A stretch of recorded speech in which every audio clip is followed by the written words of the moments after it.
રાજ્યમાં ફરી એકવાર લંપી વાયરસે માથું ઉચક્યું છે ત્યારે છેલ્લા 15 દિવસમાં ગુજરાતના અનેક જિલ્લાઓમાં 307 પશુઓના લંપી વાયરસના કેસ નોંધાયા છે, જેના કારણે પશુપાલકોમાં ચિંતાનો માહોલ જોવા મળી રહ્યો છે અને પશુપાલન વિભાગે તાત્કાલિક પગલાં ભરીને અસરગ્રસ્ત વિસ્તારોમાં વેક્સિનેશન શરૂ કરી દીધું છે.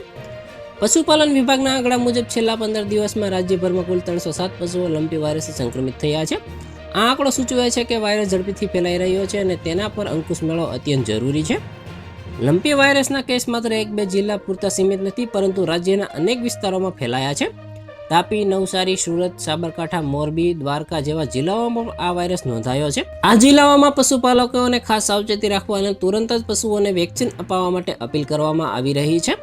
સ્થિતિની ગંભીરતાને જોતા પશુપાલન વિભાગ સક્રિય થયું છે અને વિભાગ દ્વારા અસરગ્રસ્ત વિસ્તારોમાં ઢોરોને વેક્સિનેશન અપાવવાનું કામ યુદ્ધના ધોરણે શરૂ કરી દેવામાં આવ્યું છે.